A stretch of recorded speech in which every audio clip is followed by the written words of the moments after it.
Assalamualaikum warahmatullahi wabarakatuh. Alhamdulillah rabbil alamin wa bihi nasta'in wa nusalli wa nusallim wa nubarik ala nabiyyina Muhammadin wa alihi wa sahbihi ajma'in wa ba'du. Kaum muslimin, kaum muslimat yang dimuliakan oleh Allah Azza wa Jalla, setelah sebelumnya kita membahas tentang khiyar syarat, yaitu pembeli mengatakan, beri saya waktu untuk bisa tidak melanjutkan transaksi ini. Mungkin dia berikan waktu 24 jam, meminta waktu atau lebih, ya. Dan ini dinamakan dengan khiyar syarat. Sekarang kita masuk kepada pembahasan selanjutnya, yaitu khiyaru al-aib. Hak khiyar untuk tidak melanjutkan atau melanjutkan bila barang yang dibeli ada unsur cacatnya yang pada saat membeli dia tidak diberitahu atau tidak mengetahuinya. Qala al-muallif rahimahullah ta'ala, wa in wajada ahaduhuma bima ishtarahu aiban lam yakun alimahu falahu radduhu aw akhdhu arshi al-aibi. Imam Ibn Qudamah, Al-Muwaffaq Ibn Qudamah, dalam kitab Umdatul Fiqh, beliau mengatakan, bila salah seorang dari keduanya, si penjual atau pembeli, menemukan pada barang yang dibelinya, dia temukan ada cacat, yang cacat tersebut tidak dia ketahui sebelumnya. Pada saat membeli dia tidak perhatiin atau tidak dia ketahui. Maka apa hak dari si pembeli atau si penjual? Ya. Maka haknya adalah mengembalikannya atau tetap mengambil barang, tapi harus pihak penjual memberikan kompensasi selisih harga yang cacat dengan tidak cacat. Syarih Profesor Dr. Abdullah Al-Jibrin mengatakan, فالمشتري الذي وجد بسلعة عيبا مؤثرا في ثمن السلعة فهو مخير بين رد السلعة وأخذ الثمن الذي دفعه وبين أخذ ما ينقص هذا العيب من قيمة السلعة، فينظر كم قيمة هذه السلعة وقت العقد سليمة وكم قيمتها في ذلك الوقت وبها هذا العيب، ويعطى النسبة التي بين قيمتها صحيحة وبين قيمتها معينة من الثمن الذي دفع، ويسمى عرش العيب. Maka pembeli yang menemukan ada cacat yang mempengaruhi harga pada barang yang dibeli, pembeli memiliki hak opsi khiyar, memiliki hak khiyar atau opsi antara, pertama, dia kembalikan barang dan mengambil seluruh uangnya. Boleh. Dikatakan saya tidak jadi, ini ada cacat, benang bajunya atau kainnya ini ada yang kecabut, ketarik, sehingga, dan itu cacat yang mempengaruhi harga. Ya. Kalau baju seperti itu kan mempengaruhi kalau di bagian depan. Kalau celana mungkin kalau di bagian yang agak tersembunyi mungkin tidak. Yang penting yang mempengaruhi harga, cacat yang mempengaruhi harga. Maka si pembeli punya dua hak. Pertama, dia kembalikan apa adanya, dia minta uang penuh. Atau dia pengen itu barang, Tapi dengan harga segitu rasanya dia tidak nyaman. Ya. Lalu apa yang bisa dilakukan? Selisih dari harga barang atau dinamakan arsyal aib, kompensasi dari cacat, itu dia minta, dia katakan, ya udah, ini barang sudah terlanjur saya suka, tapi tolong berikan kompensasi karena barang ini cacat. Seperti apa menghitung kompensasinya? Yaitu dia melihat harga barang ini pada saat akad kalau tidak ada cacat berapa. Umpamanya baju itu kalau tidak cacat, ya, kalau benangnya tidak ketarik satu, itu harganya umpamanya 300.000 sekarang. Kalau umpamanya barangnya cacat dan disampaikan dan kelihatan, mungkin anggaplah harganya 250.000. Berarti selisihnya berapa? 50.000. 50.000 dari barang bagus itu berapa? Dari 300, 1/7. Ya, 1/7. Dia beli berapa tadi barang tadi? Beli umpamanya dengan harga 210. 210 nggak ketipu dia. Dengan harga umpamanya 280. 280. Maka, atau dengan harga 300 sekalian lah. Kalau dengan harga 300, dia bukan minta 50, bukan. Tapi selisih nisbah tadi kan 1/7. 1/7 dari 300.000 berarti berapa? Kurang 40.000 ya? Atau lebih? 42.000-an lah ya. Ya, dia minta bayaran 42.000 bukan 50.000. Itu yang dimaksud dengan arsh al-aib. Ya. Wa yusamma arsh al-aib. Ini yang dinamakan dengan arsh al-aib. Wa dalilu hadzal hukmi, dalil dari kenapa harus seperti itu. Anna hadzal aiba yanqusu sil'ata juz'an min thamaniha. Cacat ini menyebabkan harga sebagiannya berkurang dari harga yang bagus. Fa idza lam taslam lahu sil'a salimatan wajib i'tahu ma naqasa hadzal aibu min thamani sil'atihi. Apabila tidak selamat barang itu, tidak diserahkan barang itu kepadanya dalam keadaan baik, maka wajib dikembalikan, diberikan selisih yang kurang dari harga karena ada cacat tersebut dari harga barang dikembalikan. Itu dalilnya. Dia membelikan dengan harga 280, itu harga yang bagus, barang bagus. Kalau barang cacat, tentu dia berhak mengambil selisihnya itu. Ya. Wa dhahaba, dan ini mazhab Hanabilah. Cara menghitungnya, ya, yaitu dikembalikan dengan ada arsh aib, dengan ada kompensasi cacat. Cara menghitungnya seperti yang tadi. Wa dhahaba ba'du ahli al-ilmi ila anna al-mushtari li sil'ati al-ma'ibati yukhayyaru baina raddiha wa akhdhi ath-thamani alladhi dafa'ahu wa baina imsakiha bi thamani alladhi ishtaraha bihi.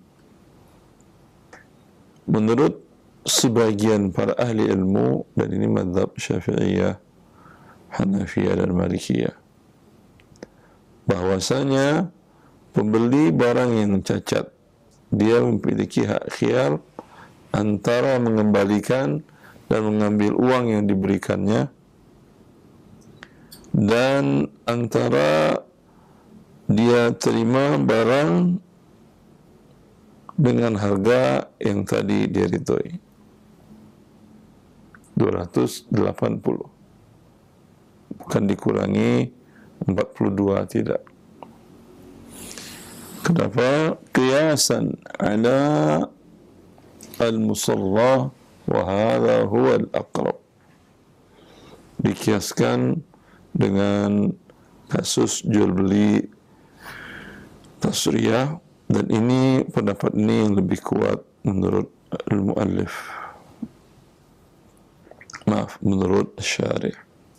Jual beli tasriyah adalah jual beli hewan, unta atau kambing yang dibiarkan hewan yang sedang menyusui anaknya itu untuk dipisahkan dengan anak yang tidak menyusu, atau dengan diikat puting susunya, sehingga anak dari hewan ini tidak bisa menyusui. Lalu setelah 2 hari dia lakukan hal seperti itu hewan dibawa ke pasar dijual, seolah-olah kantung susunya berat, menunjukkan susunya banyak. Lalu bila dibeli oleh seseorang, dibawanya pulang, lalu diperahnya susunya, kempis lah.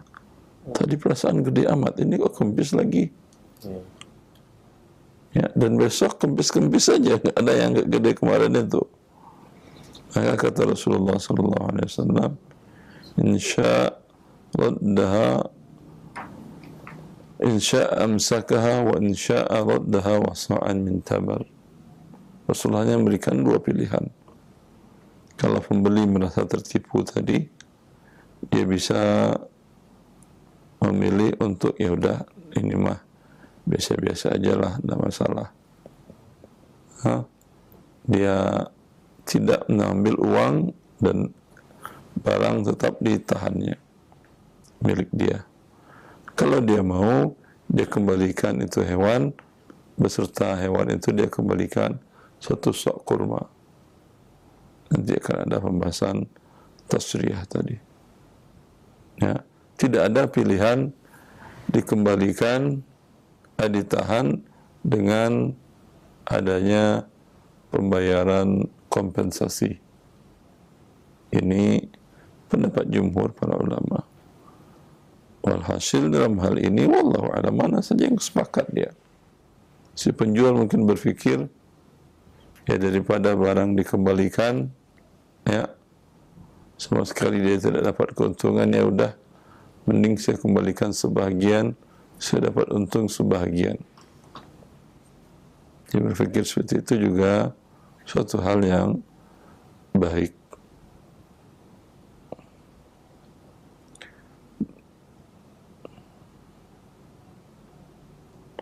Baik, numasil wala khalas. Baik. Baik, barakallahu fikum. Jazakallahu khairan wa barakallahu fikum Ustaz. Terima kasih atas bimbingan dan pelajaran telah disampaikan. Semoga menjadi tambahan ilmu untuk kita semuanya.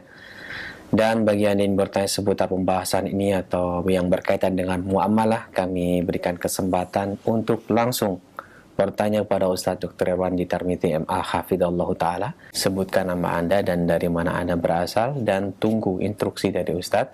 Apabila yang berkaitan dengan waris, jangan ditutup teleponnya terlebih dahulu. Silakan untuk telepon yang pertama. Halo. Halo. Halo, Assalamualaikum warahmatullahi wabarakatuh. Waalaikumsalam warahmatullahi wabarakatuh. Dengan Ibu siapa, ini di mana? Dari Umu Iqbal di Padang. Silakan Umu, pertanyaannya. Iya, begini Ustadz, kita misalnya sebagai wasilah Ustadz untuk usaha teman gitu Ustadz. Misalnya dia berdagang suatu barang, terus kita menyalurkan kepada teman yang lain. Nah, di sini kita mengambil fee paling banyaknya berapa gitu Ustaz? Kesepakatan dengan pemilik barang seperti apa, Ibu? Kesepakatannya seperti itu Ustaz. misalnya dia mempunyai produk terus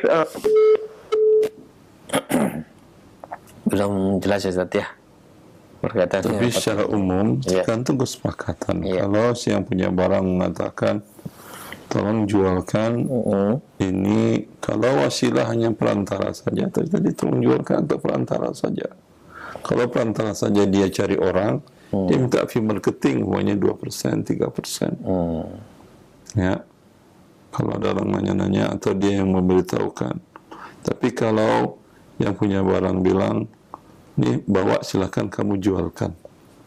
Wakilnya Ustaz. Ya, ini diwakilkannya. Dari saya harga umpamanya 100.000 per item. Terserah kamu jual berapa. Di pasaran sih bisa 120, 110. Ya, selisihnya buat kamu. Terjual 140, 40 buat kamu. Atau dia mengatakan, ini dari saya 120 untuk kamu adalah 10%. Berarti 12.000 per item. Seperti itu juga boleh. Baik Ustaz. Syukran Ustaz atas jawabannya. Bila tidak ada kesepakatan berarti gratis. Iya. Cuman perantara Ustaz ya. Kecuali dia itu dikenal dengan perantara yang minta bayaran. Atau dia punya kantor perantara. Artinya umpamanya kalau properti dia punya kantor agen properti, itu tentu berbayar. Tapi kalau dia tadi dengan teman ngobrolin doang, kemudian tahu-tahu nanti minta fee, tidak boleh. Kalau tidak ada kesepakatan di awal. Baik. Barakallahu fikum Ustaz. Terima kasih atas jawabannya. Semoga bermanfaat untuk yang bertanya khususnya dan kita semua yang menyimak pada kesempatan kali ini. Silakan kami berikan kesempatan kembali masih di line telepon. Halo. Halo. Halo, assalamualaikum. Waalaikumsalam warahmatullahi wabarakatuh. Dengan siapa ini Ibu, di mana? Dari Nurul di Bekasi, Ustaz. Silahkan pertanyaannya. Gini Ustadz, kan jadi saya tuh ada titipan reward dari pusat itu emas ya. Nah emasnya itu mini gold sih 0,025. Itu kalau misalnya saya mau bayar kan nggak ditebus-tebus nih sama reseller. Mau saya bayarin aja itu tetap ya dan wiyadin ya Ustadz transaksinya. Gak paham saya Bu. Anda mau jual atau mau ngapain? Mau beli. Jadi gini, jadi si reseller ini udah lama nih ditip. Nggak diambil-ambil, maksudnya nggak minta dikirim, nggak mau diambil juga kapan gitu kan. Saya ketitipannya ada 3 keping mini gold tuh 0,025 satu kepingnya. Itu kalau misalnya saya ngomong aja sama reseller, kalau misalnya udah saya bayarin aja gitu. Nah, itu tetap ya dan biadin apa enggak? Ya iyalah, kan Anda beli namanya. Oh gitu, walaupun nominal gramnya kecil ya Ustadz? Walaupun nominal gramnya kecil. Oh, baik. Selagi itu emas. Kalau misalnya gini Ustadz, saya minta wakilkan sama suami yang transaksinya gitu, karena kan jauh, nanti transaksinya ke suami dulu gitu, wakilin gitu. Nanti saya bayar ke sana. Sekarang emasnya kan di tangan Anda kan? Iya, masih tangan saya. Sebentar. Kalau Anda ingin halal, transfer uang dulu, bukan sebagai pembelian emas itu. Oh gitu. Hanya sebagai uang titipan atau uang pinjaman. Ketika sampai berakad Anda dengan dia. Maksudnya, jadi saya transfer dulu ke reseller, harga emasnya dijual dia berapa, misalnya 30.000, saya transfer 30.000 gitu, tapi bukan sebagai tanda beli gitu ya? Ya, Anda titip uang ke rekening dia, bukan jual beli. Setelah sampai ke rekening dia, Anda telepon lagi dia, berakad. Oh, tapi nanti akadnya tetap by WA gitu? Tinggal ditelepon ngomong by WA, belum tentu online. Oh gitu. Anda WA, nanti dia jawab besok pagi. Ya, batal lah. Iya. Oh, harus telepon ya Ustadz ya? Jadi akadnya di belakang nggak apa-apa gitu ya Ustadz? Yang penting uangnya nyampe dulu ke sana gitu ya Ustadz? Iya, berarti ini uang ada di tangan dia, emas ada di tangan Anda. Ini sama-sama bukan, uang bukan milik dia, emas bukan milik Anda. Tapi sudah di tangan masing-masing pihak. Sekarang mau dipertukarkan. Ya boleh, tinggal telepon, saya beli, uang saya di tangan kamu dengan emas kamu sekian gram di tangan saya. Setuju? Setuju, kata dia. Udah halal. Oh, alhamdulillah. Oke, terus saya coba kayak gitu deh. Makasih Ustaz. Iya. Ya, Jazakallah khairan. Baik. Allah yang baik. Demikian jawaban dari Ustadz berkaitan dengan pertanyaan Ibu tadi. Semoga bermanfaat, dan selanjutnya kami berikan kesempatan kembali. Halo, silahkan. Halo. Assalamualaikum Ustaz. Waalaikumsalam Assalamualaikum warahmatullahi wabarakatuh. Dengan Bapak siapa di mana ini, mohon maaf. Dari hamba dari Palopo Ustaz.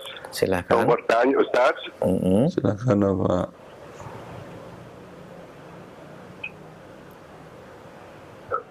Halo. Iya, silahkan Pak. Halo Ustaz. Langsung disampaikan pertanyaan Bapak. Ustadz sekarang lagi mendengarkan.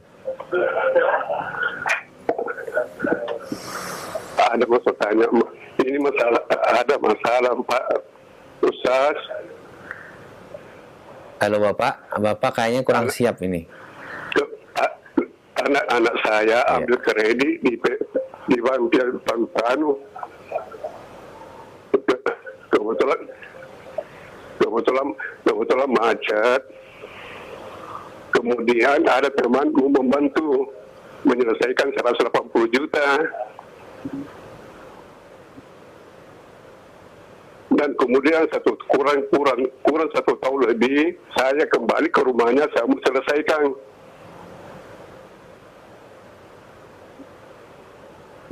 Saya mau bayar 240 juta, tapi dia tolak pembayaran saya. Bagaimana Ustaz? Saya minta tolong dibantu supaya jalan solusinya Pak, masalah saya ini Pak. Terima kasih banyak Ustaz. Mohon maaf Bapak, kurang paham. Bapak ini pertanyaan tadi 81 juta, kemudian Bapak ingin mengembalikan 240 juta, maksudnya? Bapak ditata dulu pertanyaannya dengan baik supaya kami juga bisa memberikan jawaban yang benar gitu. Jadi bagaimana tadi utang di perusahaan macet? Besarannya berapa? Iya Pak, singkat saja Pak. Ya. Ini, Pak, singkat saja. Ada utangnya anakku di bank yang pensiunal 180 juta mau diselesaikan. 180 juta utang anak Bapak mau diselesaikan di bank. Kemudian ada teman mau membantu Pak untuk menyelesaikan di bank. Oh, teman mau membantu untuk menyelesaikan, bagaimana Bapak pertanyaan seperti itu? Kemudian kurang lebih 1 tahun saya datang ke rumahnya untuk menyelesaikan, untuk mengembalikan dananya 240 juta. Dari 150 jadi 240 juta? Karena dia tolak, maunya lagi, di atasnya lagi itu Ustaz. Maunya gimana Pak? Ya, paham. Sudah paham? Ya. Ya, Kewajiban banyak, Bapak hanya Pak. membayar yang dibayarkan oleh teman tadi. Dia bayarkan 180, 240 Bapak bayarkan, Bapak berdosa 60 riba haram Bapak lakukan. Bapak hanya bayar 180, dia tolak, biarkan saja.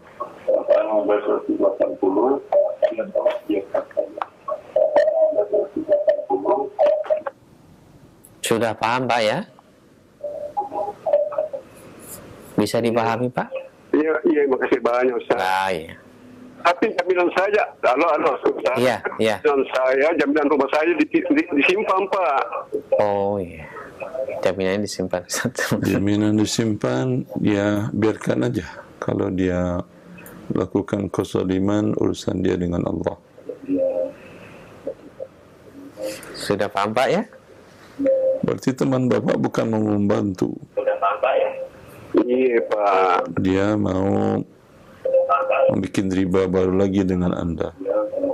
Maka sampaikan dengan baik dan selalu doakan agar Allah memberikan hidayah kepadanya.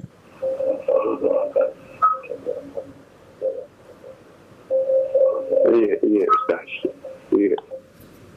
banyak Ustaz. Iya. Terima kasih banyak. Assalamualaikum. Waalaikumsalam warahmatullahi wabarakatuh. Terima kasih Bapak atas pertanyaannya. Semoga bermanfaat jawaban dari Ustadz tadi. Dan kami akan balik ke pesan singkat. Assalamualaikum warahmatullahi wabarakatuh Ustadz. Barakallahu fikum. Izin bertanya. Ana memiliki domba jantan dan oleh peternak dikawinkan dengan domba betina milik orang lain. Apakah anak domba yang lahir itu milik anak atau milik yang punya domba betina, Ustaz? Jazakallahu khairan.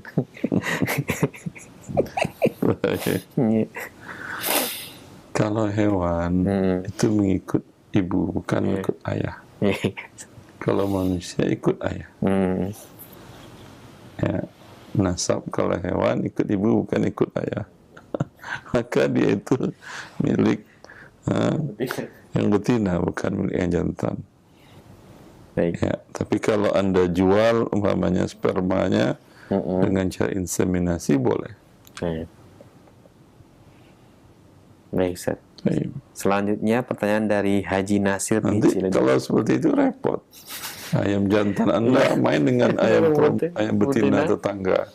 Telurnya? Itu telur yang mana? Padahal ayam betina itu bukan dengan ayam jantan Anda saja. Iya. Bagaimana Anda ngeklaimnya? Iya. Atau Anda punya ayam betina main dengan ayam jantan orang banyak.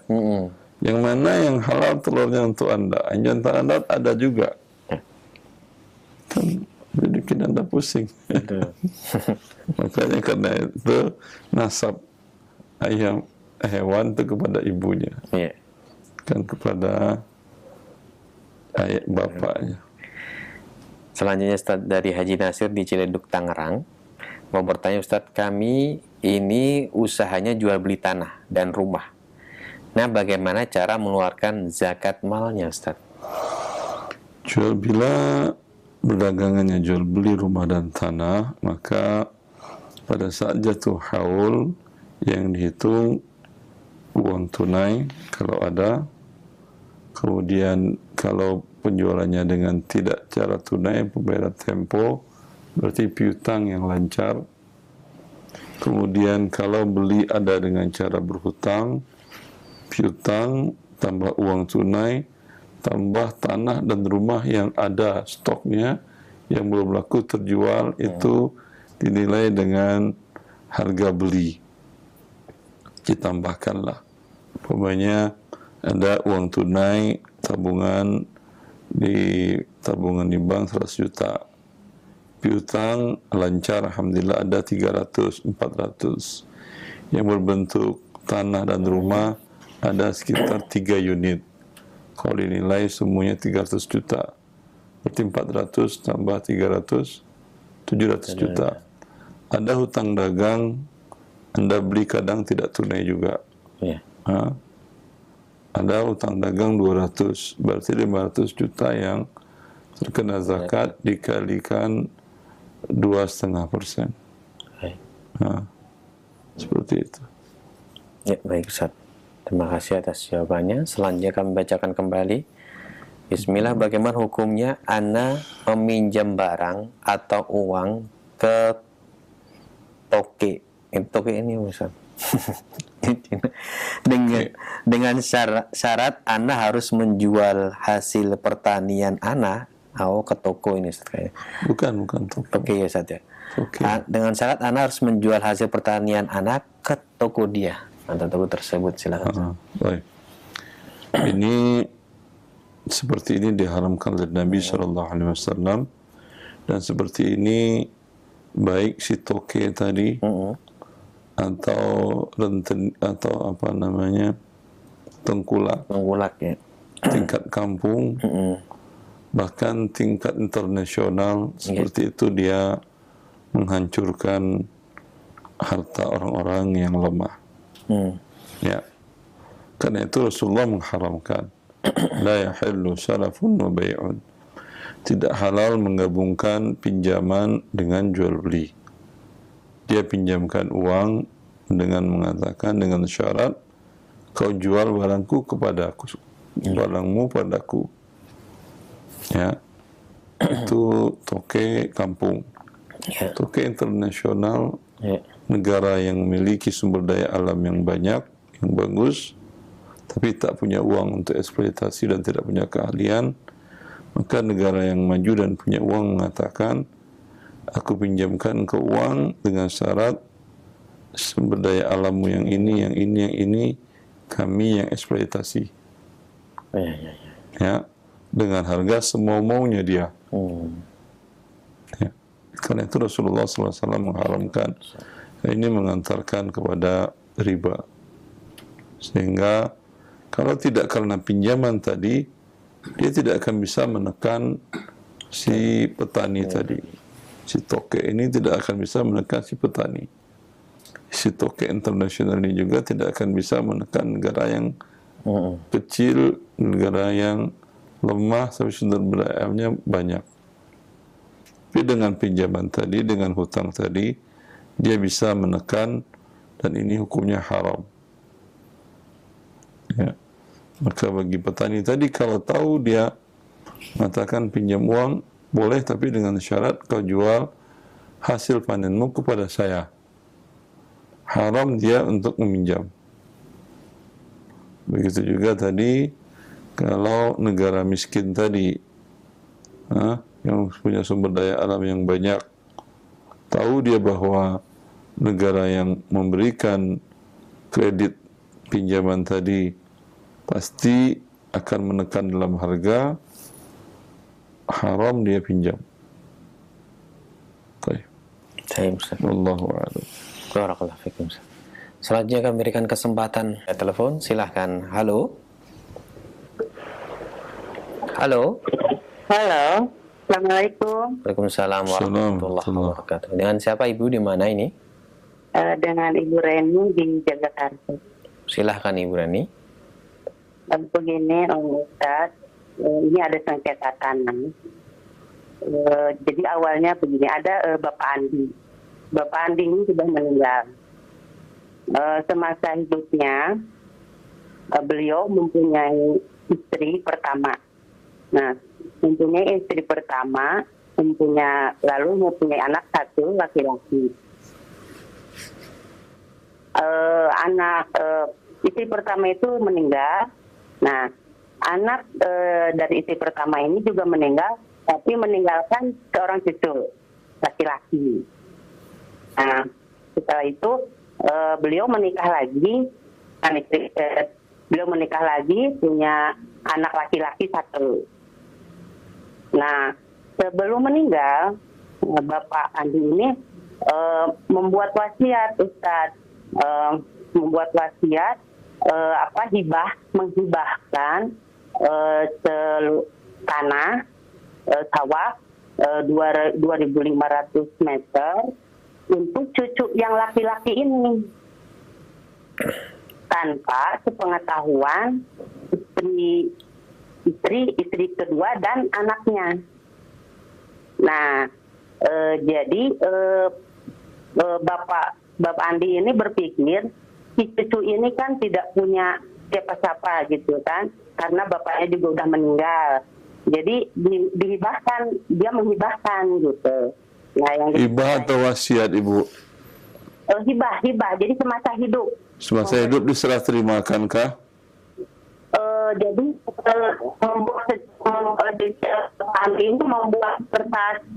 membuat ini minta tolong sama keponakan dibikinin surat bahwa beliau memberikan sawah kepada cucunya ini.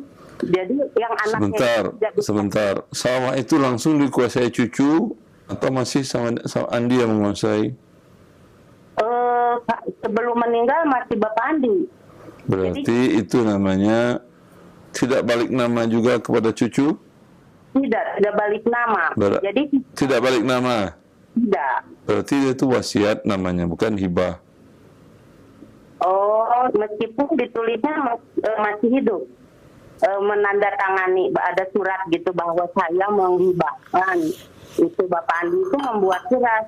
Saya menghibahkan ini tanah sawah untuk cucu saya ini. Gitu. Paham Ibu. Ibu itu menjadi wasiat namanya Ibu. Tinggal dilihat kalau besarannya lebih dari sepertiga dikurangin, kalau di bawah sepertiga halal buat cucunya itu.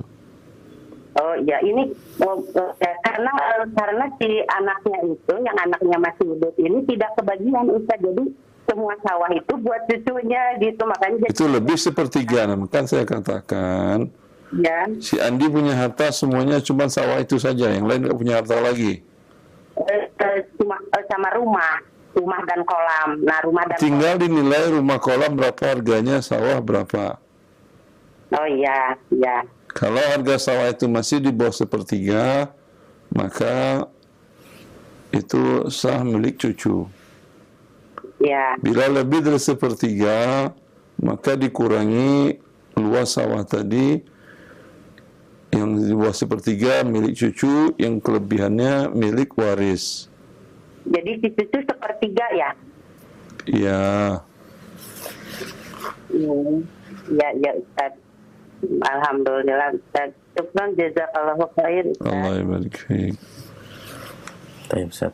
Barakallahu fikum, terima kasih atas jawabannya. Semoga bermanfaat untuk ibu yang bertanya. Nampaknya pertemuan kita sampai di sini karena terbatasnya waktu. Mohon ititamnya Ustaz. Fadhil. Ya, ikhwani wa akhwati fillah. Segala sesuatunya bila tidak dikembalikan kepada syariat Allah atau Anda tidak mengetahui syariat Allah dalam ketentuan-ketentuan transaksi, itu pasti akan membuat ribut satu dan lainnya. Ya, karena itulah Allah Azza wa Jalla menurunkan kitabnya, mengutus Rasulnya agar memberikan keputusan di antara kalian agar kalian tidak menjadi ribut. Ya, semoga dengan kita pelajari syariat Allah, hidup Anda, hidup kita akan menjadi tenang ketika kita bertransaksi dengan siapapun juga, dalam bentuk apapun juga yang dihalalkan oleh syariat. Semoga bermanfaat. Wallahu a'lam. Taufiq. Sallallahu alaihi wa sallam.